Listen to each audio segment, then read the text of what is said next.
Welcome back. If you've just joined us, you're watching the news at 10, broadcasting on Channels Television live from Lagos. We now bring you some of the pictures you sent to our Eyewitness portal. First is this one from Port Harcourt in Rivers State showing a flooded road. Our Eyewitness reporter says this is the current state of Rumomasi Market Junction and wants the authorities to look into it. We also have this one from Osogbo in Osun State showing a filling station jam-packed with vehicles struggling to get petrol. Our Eyewitness reporter says fuel scarcity is still biting hard in the state. We also have this one from Kafurkwazo in Kano State showing a fire incident. Our Eyewitness reporter says this happened in Sabungeri Market and is warning residents to be more careful of inflammable objects. This one is from Ibadan in Oyo State showing an overloaded bus. Our Eyewitness reporter wants men of the Federal Road Safety Corps to be on the lookout for traffic offenders. Finally is this one from Ijebode in Ogun State showing a trailer overloaded with logs of wood. Our Eyewitness reporter is also asking the FRSC to go after such drivers. So thank you for those. We also have more for you. And 11 people are in the fire which got to the Sabungeri market in last night, leaving property worth millions of naira destroyed. Officials of the National Emergency Management Agency confirmed this casualty figure to Channels Television. This incident comes 3 months after a food market in the same city went up in flames. Though the cause of the fire has not been ascertained, the Inferno, which started last night, reportedly lasted till the early hours of this morning. But witnesses say it started around the Sania Bacha Mosque, where books and other items are sold before spreading to Gidan Mage. Fire service personnel were said to have arrived at the scene of the fire owing to the difficulty in accessing the market. And when they eventually got to the scene, there was not enough water to put out the fire.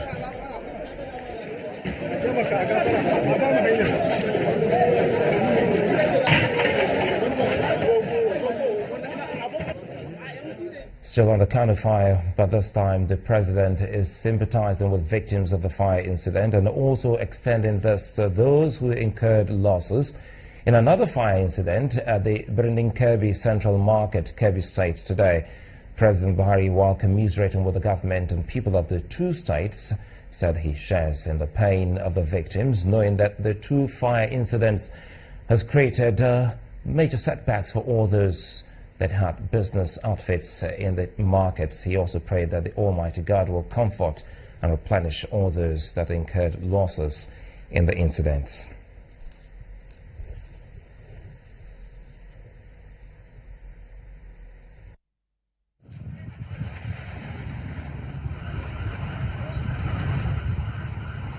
Still about our Eyewitness platform back here in Lagos. What you see now is the scene of another fire incident which occurred in the highbrow Banana Island in Ikoyi earlier today. According to our Eyewitness reporter who sent in this video, it took about an hour before men of the State Fire Service got to the scene. The building was almost completely razed down by the time the firefighters arrived at the scene. I'd like to thank all our Eyewitness reporters for those videos and pictures. The Director General of the National Youth Service Corps, Brigadier General Johnson Olawumi, has promised to ensure that the killers of a corps member, Chukwudumebi Okonta, are made to face the full wrath of the law. He made a statement during a courtesy visit to the family of late Chukwudumebi at his hometown in Delta State.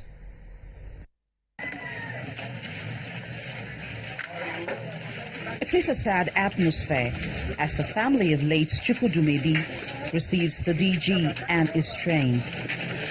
With lots of regrets, the family poured out their hearts on the demise of their loved one. A young man just fresh from graduation with loads of aspirations. And then, boom, it's not just he who is thinking of the future, but the immediate family, because they had put in so much to bring their child to that level. use a knife, they stab in my heart. They stab my heart. They stab my heart. They killed me. They killed me. They killed me. Addressing the bereaved relatives, the DG NYSC, Brigadier General Johnson Olawumi, says late Okonta Samuel's death is a great loss, not only to his immediate family, but also to all of NYSC family and the entire nation, promising that investigations are on to unravel the mystery behind the death. When that incident happened, that same night, the army and the police moved to the area and they searched the entire bush around there, and that was what led to getting the other two people who were with him when that incident happened. And also those other two corps members too, they were part of they saw the incident. They are all assisting us in the investigation. The corps member, late Chukwudumebi Okonta, an orphan and also the eighth of 9 children, was believed to have been shot dead by unknown gunmen in Awuda West local government area of Rivers State. Indigenes of the devastated Agatu community residing in Abuja, the Federal Capital Territory, are asking for government's intervention to rebuild and restore peace to Agatu community. According to them, the longer the situation is left unattended to, the more reprisals are likely to take place in the community. Although the indigenes accuse the Fulani herdsmen of invading and destroying the communities, the Fulani Cattle Breeders Association attributes the invasion to cattle rustlers. The invaded Agatu community and other surrounding villages affected by the recent attacks lie along the coast of River Benue, bordering Nasarawa and Benue states. Since the attacks, the communities have remained deserted, with houses still in ruins. The locals are accusing Fulani herdsmen of being responsible for the attacks. However, leaders of the Mietiala Cattle Breeders Association say only cattle rustlers move about with guns for attacks. As I'm talking to you now, people are there. Fulani people are there with their guns. The soldiers are facing them like this. They can't get them arrested. Then what's happening? Are they more than the human people? We are all the same. We are human beings, we are equal. Why are they not arrested? They come there with their guns and kill and go back and kill and go back. Wherever you see Fulanis carrying arms, rearing their animals with AK-47, they are definitely cattle rustlers. They are not the real Fulani herdsmen, the peaceful Fulani herdsmen who rear their cattle around the communities. Whenever you see them carrying guns, rearing their animal with guns, they must definitely be cattle rustlers, and will also suffer from their hands too. Away from these blames and defenses, both the leadership of the herdsmen and Agatu indigenes at separate town hall meetings in Abuja have one demand in common. They want the government to rebuild and return peace to the communities. We should begin to think about how to reconstruct Agatu, starting with the roads, bringing water to Agatu, because only then will the people begin to forget the pains and stress and trauma they have been put through all this while. So we want to call on the federal government to quickly begin to put together its house to rebuild Agatu, to begin to assess it. The longer it takes, the worse it will get for our people. I have mentioned it severally. For this Agatu in particular, there is the need for government to establish a high-powered committee comprising the two state governments, the leadership of Mieti Allah and the leadership of the Agatus. Because without the government, you can achieve very little in reconciling this crisis. Because the government has the law, the government has the authority, the government has everything for the crisis to be laid to rest. It is hoped that both the federal government and the two state governors will take urgent steps to address the issues raised with a view to preventing further crises in Agatu community.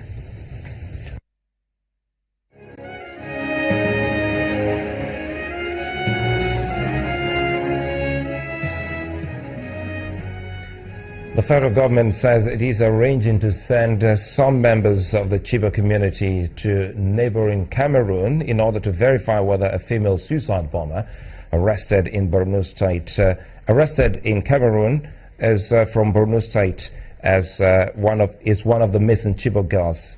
A statement on Saturday by Garba Show, the Senior Special Assistant Media and Publicity to President Muhammadu Buhari, said the Minister of Women Affairs, Senator Aisha Al-Hassan, and Nigerian High Commissioner in Cameroon have already swung into action and are receiving a lot of cooperation from the Cameroonian authorities. In the meantime, members of the Bring Back Our Girls campaign group have also been reacting to the claim by the arrested female bomber. The group says it is presently unable to respond to this news conclusively until it is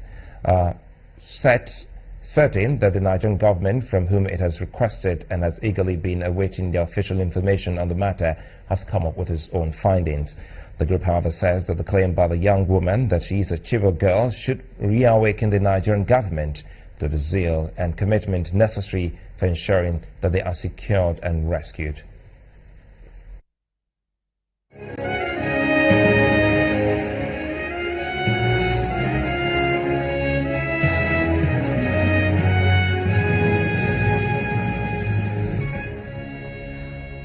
The festive season no doubt calls for celebration, but caution is a word for road users, especially with the onset of the rainy season. This is the advice coming from the Corps Marshal of the FRSC, Mr. Oyeyemi Boboye. Mr. Boboye told journalists in Abuja that the Commission has taken the necessary measures to ensure free flow of vehicles during the celebration. Going by the strategic session we had last week, we promised Nigerians we'll be able to put in our best and continue to ensure free flow of traffic. We have some critical black spots from Kotonkafi to Yangoji. Then from Yangoji, you look at Lokoja, Okene, Egbeda, that is a Iwo Road, Nightmare, then Ogere. Those are the critical. Then Akwanga. Those are the critical areas, and appropriate personnel have been deployed there. And we want to assure Nigerians that we continue to ensure that from these critical locations, there's free flow of traffic. And that if peradventure, if there's any crash, we'll be able to give prompt attention to crash victims. But we want to appeal in case of family traveling. There's need for everybody, both those in the front row and the rear seats, to fasten their seat belts. The children must not be put on the front seat. The wife should learn to sit at the back and let the child stay with the mother at the back seat, with the child restraint seat. These are the critical things we need to look at now. We need to take precautionary measures ever than before. Joining us on the news at 10 is the Federal Road Safety Corps Sector Commander for Lagos, Hyginus Omeje. Good to have you join us on the news at 10. Thank you very much. You must have seen so many eyewitness reports, even on today's Zone, talking about overloaded trucks. What is the FRSC doing on that? Well, we're doing a lot in terms of really clamping down on all those overloaded vehicles. There's an operational strategy which is nationwide and is ongoing. It's been there and we're still sustaining it, called Total War on Overloading. And the whole essence of that operational strategy is to clamp down on any vehicle that is overloaded and impound that vehicle, ensure that you reduce it. If it's a passenger carrying vehicle, you call the company that whatever pack the vehicle came from and discharge the excess passengers and the goods, and ensure that others can travel safely while they make arrangements to convey the others. And we are also working with our stakeholders, the National Union of Road Transport Workers. Is that what is really done? You can easily take some of those passengers out and get another vehicle for them to continue their journey. Why not? For all these corporate fleet operators, and even when you know the garage where it's coming, if you put a call through, they will come bring their vehicle and really transload all those excess listing. But for us is that the vehicle must not go with those excess luggage. It's not an offense that we issue a citation and we just say you can go and pay your fine. And no, you have not done anything if you leave the person to go like that. So you must address the issue of the overloading by ensuring that the vehicle is offloaded of those excess luggages. You know, one other sore point here is unlatched containers. You see, sometimes you see a lot of containers. One occurred about a week ago around the Berger axis that fell onto a community where you have some mechanics. What is the FRSC doing when they notice such plying our roads, especially on the highway? Again, the issue of the unlatched containers is something we are also trying to address.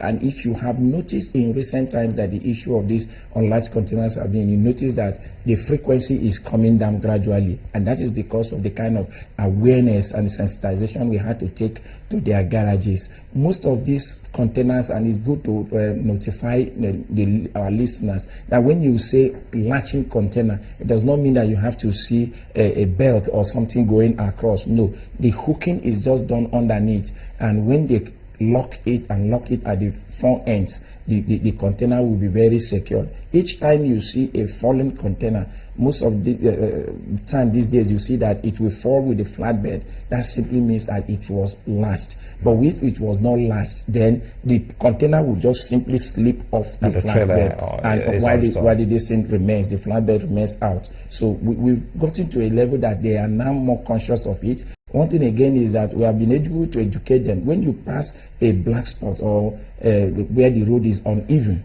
you need to come down and check those things, because as you go through the gallop, it keeps on loosening gradually. So the driver needs to take that precaution of, look, I have just passed through a bad spot and I need to park and go and check these things and ensure that the lockings are still there.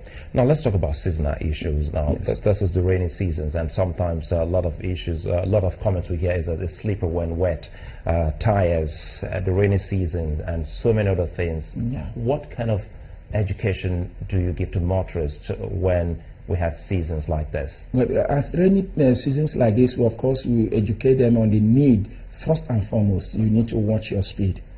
Each time it rains and the surface is wet, the stopping distance of that vehicle will definitely increase each time you apply your brake. So you need to watch your speed first and foremost.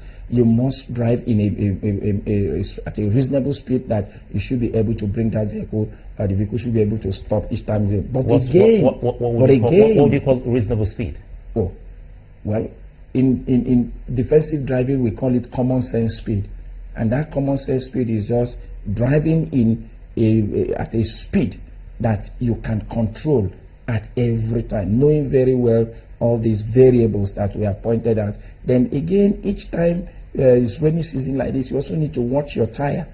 If the tire does not have that grip any longer, like the whole thing is worn out, then you are also going, stopping distance is also going to increase. You apply your brake, the thing will also all go through. Then we also educate them that if you are driving and the road is wet, from time to time, tap your brake so that you can drive the brake pedals. Because if you drive for so long without tapping the brake, by the time you just apply your brake, that's what you get, what they call servo. You just hear and the thing will not just catch like, yes, it goes flat. But you need to tap it from time to time to dry up the day. Then make sure that your tires are in good condition. The treadings must be there, because those treadings are those things. The groove are actually what channels the water during this thing. The water goes through those grooves, and that's why when you apply your brake and the treadings are okay and the tire is in good condition, you'll still be able to. I'm sure your men who should be out watching and seeing that such tires are not what we find on our roads, tires without grooves. Quickly here, there are some axes around the Lagos-Ibadan Expressway where we know we have a lot of religious activities there for all faith-based that you have in the country. How do you control traffic, and how do you help to making sure that they in turn work in concert with the FRSC in making sure that sanity is brought on that stretch of the road? One thing that we've been enjoying is the collaboration of all those faith-based organizations also. Each time a program is coming like that, we are always informed ahead.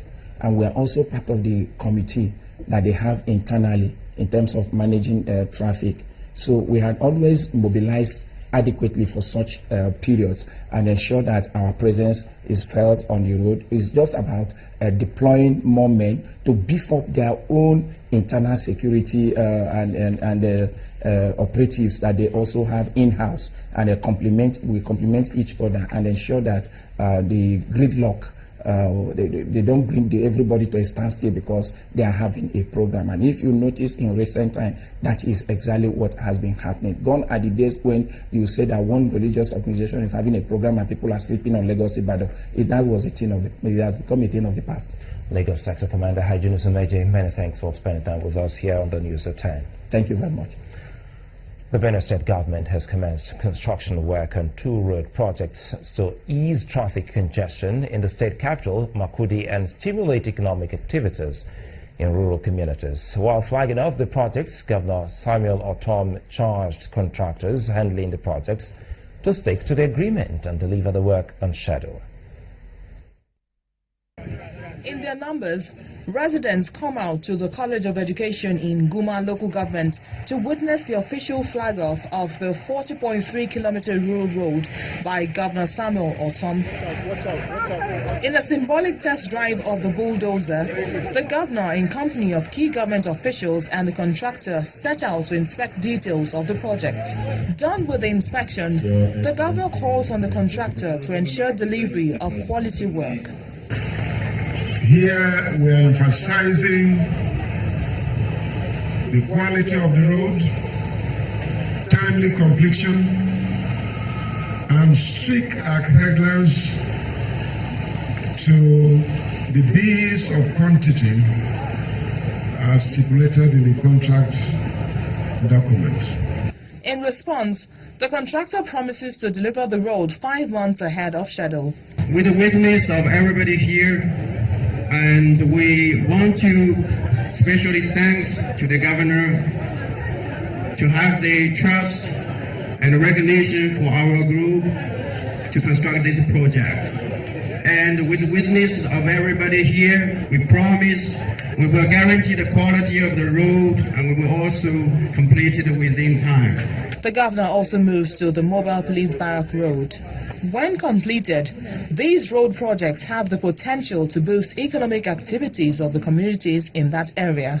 The 24 Mobile Barracks Junction Welfare Quarters Iyeko Api Junction Road is an outer ring road designed to provide a link between Makurdi Naka Road and strategic parts of Makurdi Metropolis.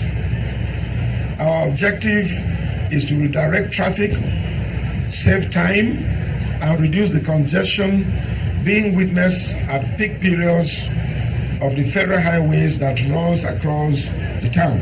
Governor Ortom believes the road projects have the potential to boost economic activities of communities in the area. When the News at 10 returns, our focus on health tonight examines the rights and responsibilities of both the patient and the doctor. Join us again.